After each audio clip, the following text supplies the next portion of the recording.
On a rainy October evening in Portland, Oregon, 34-year-old investigative journalist Ethan Brooks was cleaning out his late grandfather's attic. Dust floated through the dim light as he opened an old wooden trunk that had remained locked for decades. Inside were faded military medals, handwritten letters, and a small leather photo album. As Ethan slowly turned the brittle pages, one photograph stopped him cold. It showed his grandfather standing beside three friends in front of an abandoned cabin deep in the Cascade Mountains. The date written on the back read, October 14th, 1989. Nothing unusual until Ethan noticed the fourth man standing in the corner. His face looked painfully familiar. Ethan zoomed in with his phone. It wasn't just someone who looked like him. It was him. Same scar above the eyebrow. Same blue jacket he had bought only last winter. Same watch he was wearing at that very moment. His hands began to shake. His grandfather had died 6 months earlier. There was no possible explanation. The next morning, Ethan visited the local historical archive. The librarian searched every record related to the cabin. Then she quietly whispered, "That place has been abandoned since 1972. Ethan frowned. "But this photo says 1989. She slowly slid another newspaper across the desk. The headline read, 4 college students vanish after hiking near Cascade Cabin. The date? October 1989. Every person in his grandfather's photo matched one of the missing students. Except one. The man who looked exactly like Ethan. He wasn't listed anywhere. That night, Ethan couldn't sleep. At exactly 2:17 a.m., his phone rang. The caller ID displayed only one word. "Grandpa!" His grandfather's number had been disconnected months ago. With trembling fingers, Ethan answered. Only static filled the line. Then a weak voice whispered, "Don't go back to the cabin." The call ended. Seconds later, someone knocked 3 times on his front door. When Ethan opened it, no one was there, only a muddy boot print, and another old photograph lying on the welcome mat. This time, it showed Ethan standing outside the cabin. The picture had clearly been taken. Tomorrow.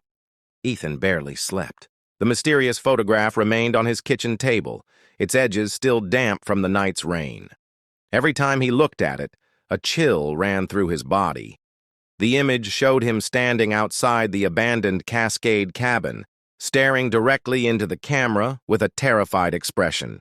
The timestamp printed in the corner read, October 15th, 2026, 4:42 p.m.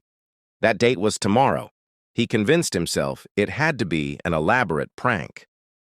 As an investigative journalist, he had exposed corrupt politicians and dangerous criminals over the years. Someone could be trying to scare him.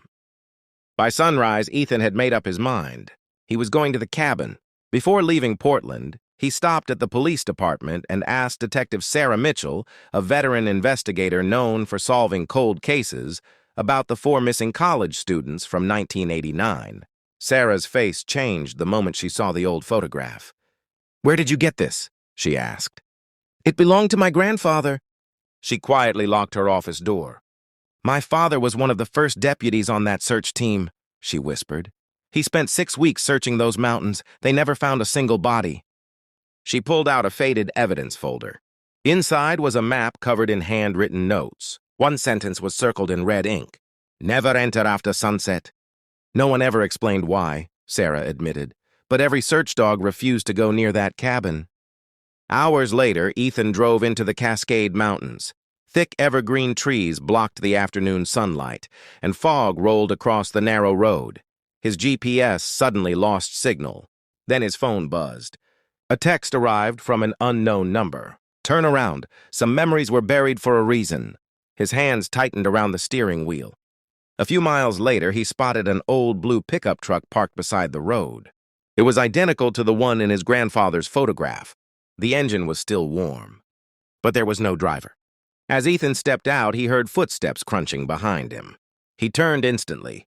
No one. Only the distant sound of children laughing somewhere deep inside the silent forest. Then, from between the towering pine trees, he finally saw it. The abandoned cabin. Its front door was already standing open, as if someone had been waiting for him. Ethan's heart pounded as he stepped into the worn-out cabin. The air was warm, as if someone had lit a fire. An old rusty lantern swayed without wind. By a small table in the room lay a leather journal with his grandfather's name embossed on it. His fingers trembled as he opened it slowly, discovering a hastily written page. The last word read, "If you're reading this, you ignored my warning. You were never supposed to find this place. We didn't disappear because someone took us. We stayed because we believed we could change what happened." Eager to understand, Ethan searched the room, finding the hidden loose floorboards beneath an old rug inside a small metal box containing a disused camera with no film. He rushed outside, filming the scene using the disposable camera from work and uploading the images to multiple newsrooms and servers before the armed men arrived. A faint engine sounded outside the cabin, shattering the silence. Black SUVs climbed the mountain road.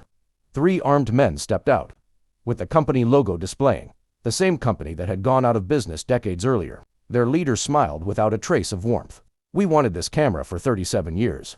Ethan understood the connection. The missing students had never vanished, nor was someone forced into hiding. They witnessed powerful crimes. His grandfather had hidden the evidence. Daring someone in his lineage would eventually uncover the truth, uploading every photograph and every page from the journal to newsrooms and cloud servers. He quickly spread the story to a nationwide alert. Within hours, the evidence was there, the remains of his 4 friends. The unfulfilled truth became justice.